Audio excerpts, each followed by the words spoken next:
आज फिर से नई सृष्टि के इस कार्यक्रम में अपने सभी दर्शकों का हम हृदय से स्वागत करते हुए अनॉइंटिंग फॉर रिवाइवल की सीरीज के अगले भाग में उन बातों की चर्चा करेंगे जिसका कि इस्तेमाल पोस्ट पैंडेमिक के समय में मंडली के द्वारा होने वाला है।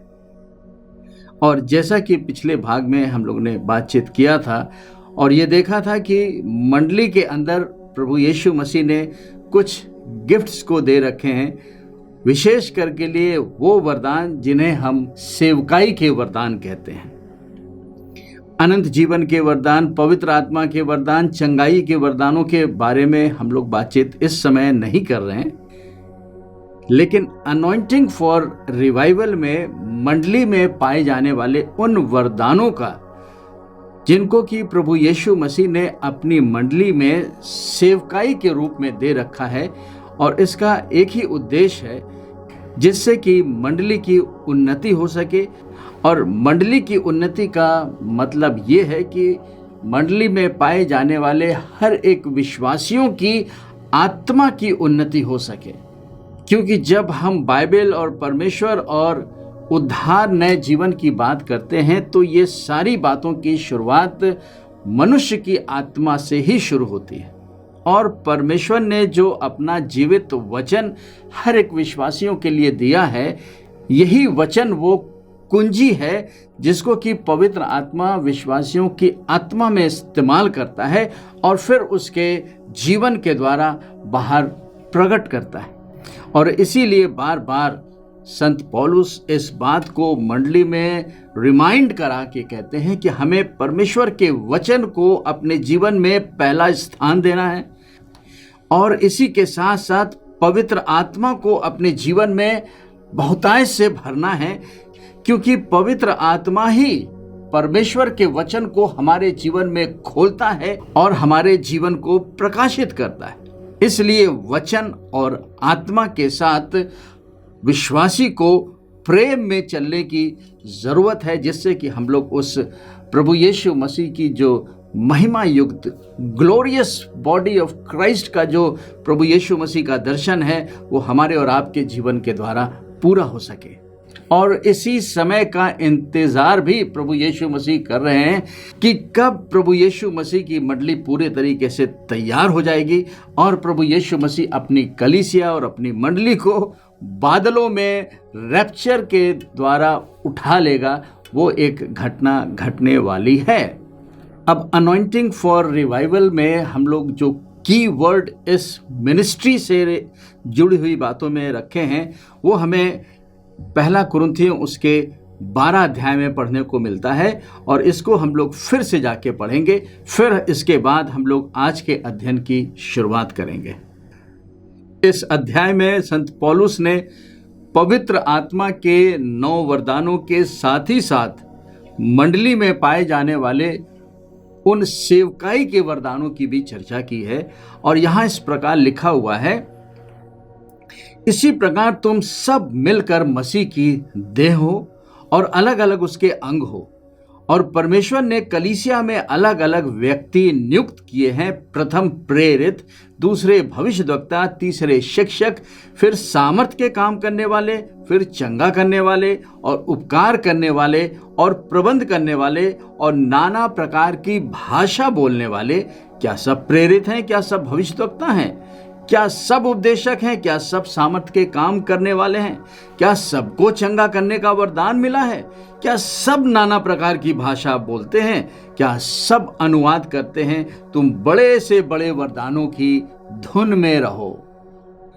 और इसी पद को फिर इफिसियों की पत्री उसके 4 अध्याय के 11 पद में भी संत पौलुस ने मंडली के बारे में इस प्रकार लिखा हुआ है कि उसने कुछ को प्रेरित नियुक्त करके, कुछ को भविष्यद्वक्ता नियुक्त करके, और कुछ को सुसमाचार सुनाने वाले नियुक्त करके, और कुछ को रखवाले और कुछ को उपदेशक नियुक्त करके दे दिया है। He gave gifts to the body of Christ। तो पिछले भागों में हम लोग ने इस बात को अच्छे तरीके से समझने की कोशिश की है कि ये जो वरदान है जिसको प्रभु यीशु मसीह ने मंडली में दिया है, ये वरदान जो है वो पवित्र आत्मा के वरदान नहीं, लेकिन मंडली में पाए जाने वाले ये सेवकाई के वरदान हैं। और मंडली के लिए ये सेवकाई के वरदान को देने वाला स्वयं प्रभु यीशु मसीह है। और उसका एक ही मकसद है कि मसीह की मंडली की उन्नति होने पाए। जैसा कि 12 पद में हम पढ़ के देखते हैं, जिससे पवित्र लोग सिद्ध हो जाएं और सेवा का काम किया जाए और मसीह की देह उन्नति पाए। तो ये उद्देश्य है मंडली के अंदर प्रभु यीशु मसीह के द्वारा सेवकों की नियुक्ति से संबंधित। तो आज हम लोग इसी नियुक्ति से संबंधित कुछ पैटर्न्स की बात करेंगे जो पहली मंडली में हुआ करते थे, क्योंकि मंडली की स्थापना के विषय में भी 2 स्कूल ऑफ थॉट्स हैं। कुछ लोगों का विचार ऐसा है कि डे ऑफ पेंटिकोस्ट के दिन प्रभु यीशु मसीह की मंडली इस पृथ्वी पर स्टैब्लिश हुई। लेकिन एक दूसरा भी थॉट्स है जिससे हम भी एग्री करते हैं कि प्रभु यीशु मसीह ने अपनी मंडली को उस समय स्टैब्लिश किया जब वो मुर्दों में से जी उठा और अपने चेलों से मिला, और चेले एक बंद कमरे में डरे हुए बैठे थे और प्रभु यीशु मसीह ने उनसे बातचीत की और अपना शरीर दिखाया। उस ग्लोरीफाइड से उनको इस बात का स्मरण कराया कि देखो मैं वही यीशु हूँ जो मर गया था, अब जीवित हूँ। और फिर इसके बाद प्रभु यीशु मसीह ने यूहन्ना रचित सुसमाचार उसके 20 अध्याय के 21 पदों में जाकर के उनके ऊपर अपना पवित्र आत्मा फूंका और ये बोला कि receive the holy spirit.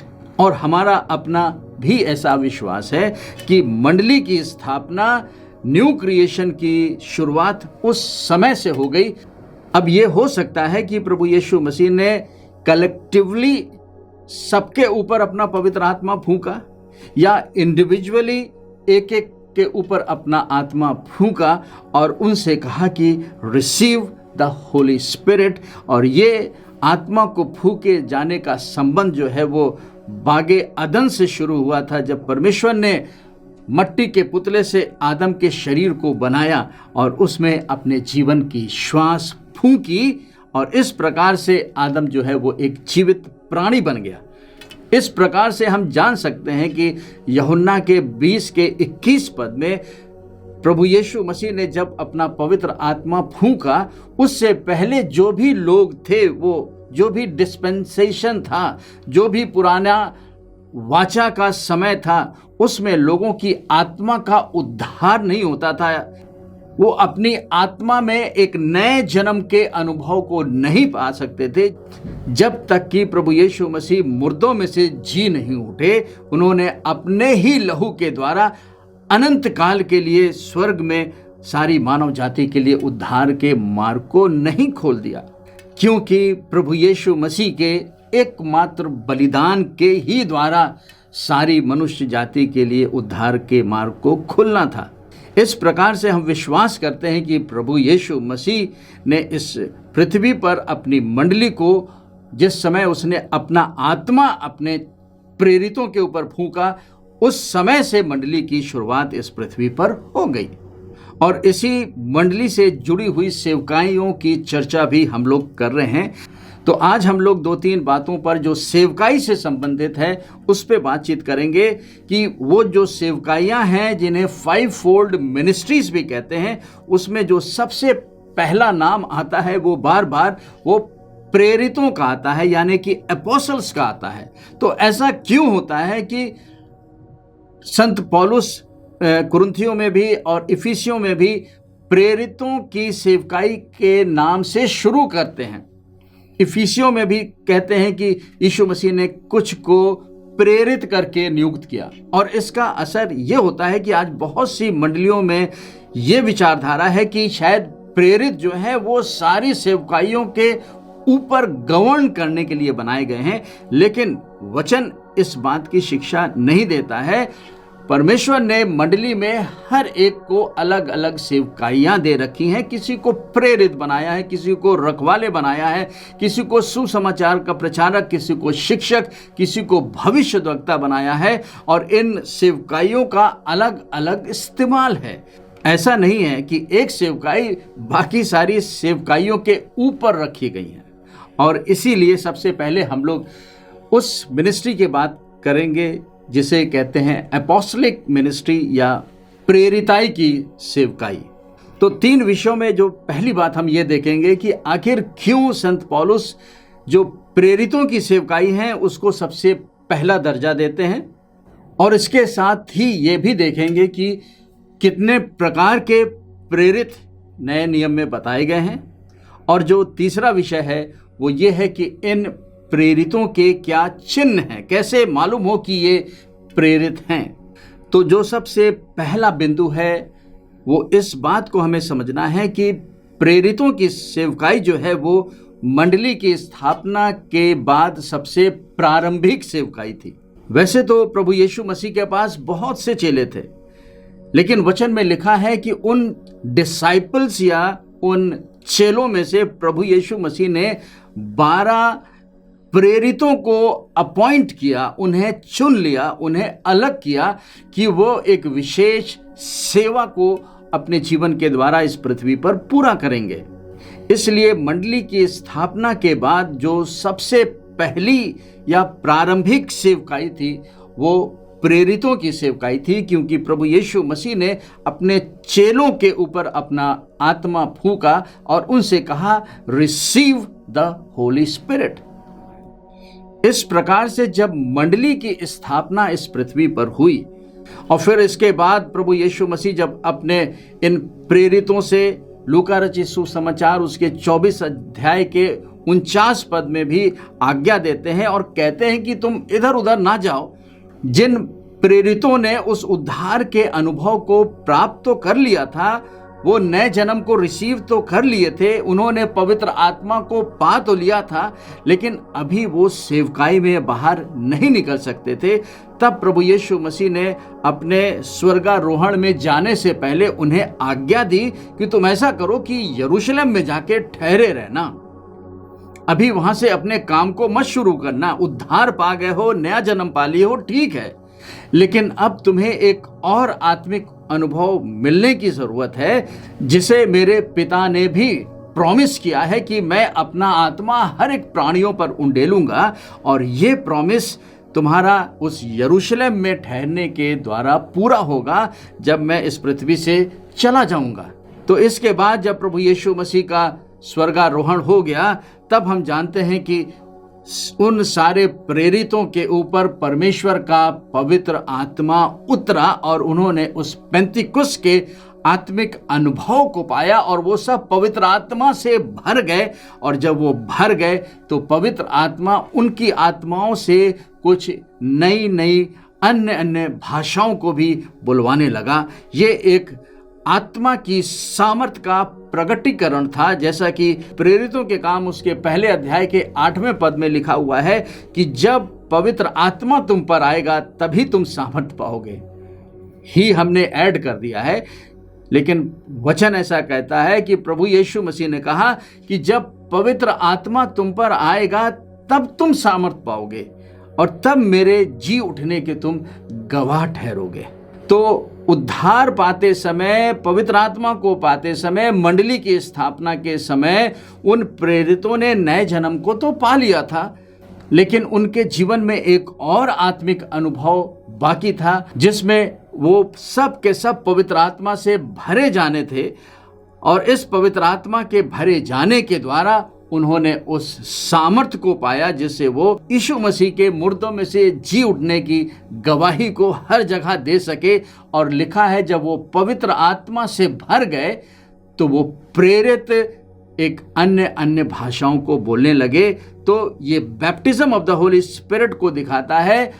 And therefore speaking in tongues is a initial experience और initial evidence of the receiving of baptism of the holy spirit. ये सारी बातें, सेवकाइयों का होना, उन लोगों का उद्धार पाना, ये सारी बातें जो हैं परमेश्वर की पवित्र आत्मा से जुड़ी हुई हैं। हम परमेश्वर के पवित्र आत्मा के अनुभव के अलावा अपने सिस्टम से, अपने पैटर्न से अपनी मंडली को नहीं चला सकते। इसीलिए जो मंडली का ओरिजिनल पैटर्न था, उसी पैटर्न को आज भी मंडली में आने की ज़रूरत है कि लोगों को उद्धार मिलने पाए, लोग प्रभु यीशु मसीह के उस जी उठने की गवाही दे सकें और इस संसार से अंधकार मिट सके, अशांति दूर हो और लोगों के जीवन में उस शांति के राजकुमार प्रभु यीशु मसीह की शांति आ सके।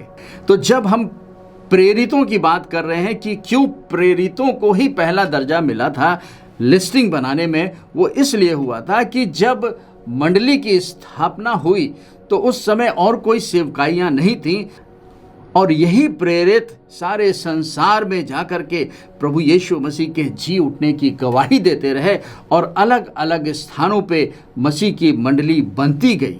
और जब प्रेरितों के द्वारा अलग अलग स्थानों पे मंडलियां बनती गईं तो इन प्रेरितों ने उस मंडली की रखवाली के लिए वहाँ पे एल्डर्स को रख दिया, वहाँ पर अगुओं की नियुक्ति कर दी और इस प्रकार से मंडली की जो स्थापना इस पृथ्वी पर हुई, जिसके लिए प्रभु यीशु मसीह ने संत पतरस से कहा कि मैं इस प्रकाशन पर कि तूने जाना कि मैं जीवित परमेश्वर का पुत्र मसीह हूँ, अपनी कलीसिया बनाऊंगा और अधलोक के फाटक या दरवाजे इनके ऊपर प्रबल नहीं हो सकते।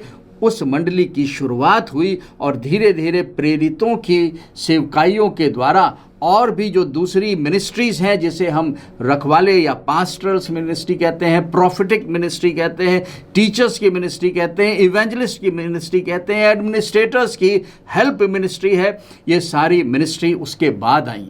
तो इसका ये तात्पर्य, इसका ये मतलब नहीं है कि प्रेरित जो है वो सारी मिनिस्ट्रियों को गवर्न करने के लिए हैं। हाँ, प्रेरित का मतलब ये है जो कि भेजे गए हैं। तो हमें आज भी समझना चाहिए कि मसीह की मंडली जो है वो इसी रीति से बनाई गई, यही पैटर्न प्रभु यीशु मसीह ने अडॉप्ट किया है और मंडली की जो बुनियादी नींव है वो भी इन्हीं प्रेरितों के द्वारा डाली गई है। और यही बुनियादी नींव जो है वो कलीसिया की नींव है, नींव कभी बदल नहीं सकती। इसका फाउंडेशन स्वयं प्रभु यीशु मसीह है। तो यीशु मसीह के फाउंडेशन पर ही प्रेरितों के द्वारा इसकी नींव और इस पे रद्दे डाले गए हैं। अब जो दूसरा बिंदु है वो ये है कि कई प्रकार के एपोस्टल्स हैं। So what are the kinds of apostle? क्योंकि आज बहुत से ऐसी भी विचारधाराएं आई हैं कि वो जो पैटर्न पहली कलीसिया में था वो सारा ख़त्म हो चुका है। वो वरदान जो पहली कलीसियाओं में ऑपरेट होते थे वो भी ख़त्म हो चुकी हैं। तो ना जाने अब प्रभु यीशु मसीह किस प्रकार से अपनी कलीसिया को चला रहा है। कभी भी फाउंडेशन हिल नहीं सकती मसीह की मंडली की। तो इसका मतलब है जो यीशु मसीह ने अलग अलग समय में अपनी मंडली में पाए जाने वाले सेवकों को डेवलप कराया है, उसमें चर्च में ग्रोथ आई है और इसका कारण जो रहा वो पवित्र आत्मा का ऑपरेशन रहा है। वो जैसा उस समय था उससे ज़्यादा आज कहीं होना चाहिए। और यही पोस्ट पैंडेमिक रिवाइवल के समय में पवित्र आत्मा के वरदानों और पवित्र आत्मा से भरे हुए सेवकों की सेवकाइयों की आवश्यकता है। अब हम लोग जल्दी से उन 4 क्लासेस ऑफ एपोस्टल्स को देखेंगे। मंडली में पाए जाने वाली इन सेवकाइयों के बारे में आप और भी अच्छे से अध्ययन कर सकते हैं डेरिक प्रिंस और केनेथ ई हेगन की बुक्स में, जिन्होंने मंडली में पाए जाने वाले सेवकाइयों के बारे में बहुत ही अच्छा अध्ययन दे रखा है। तो हम लोग इस बात को देख रहे हैं कि there are 4 classes of apostles, मतलब 4 कैटेगरीज हैं एपोस्टल्स की और इनको हम लोग संक्षिप्त में देखेंगे। नए नियम में जो सबसे पहला क्लास है वो स्वयं प्रभु यीशु मसीह का है। यदि हम लोग इब्रानियों की पत्री उसके 3 अध्याय के पहले पद में जाके देखें तो वहाँ पे इस प्रकार लिखा हुआ है कि प्रभु यीशु मसीह को भेजा गया, ही केम एज एन अपोस्टल। और जब उन्होंने अपने इस काम को, उस भेजे जाने के मैंडेट को पृथ्वी पर पूरा कर दिया, then he return back to heaven as a high priest. इस प्रकार से जो पहली एपोस्टल की क्लास है वो स्वयं प्रभु यीशु मसीह की है कि वो एपोस्टल की तरह भेजा गया और उसने अपने भेजे जाने के उद्देश्य को पूरा करने के बाद एक दूसरी सेवकाई में एंट्री ली है और आज जो प्रभु यीशु मसीह सेवकाई कर रहा है वो एक हाई प्रीस्ट मिनिस्ट्री के ऑफिस से उस पोजीशन में हो करके वो हम पृथ्वी पर पाए जाने वाले लोगों के लिए सेवकाई कर रहा है।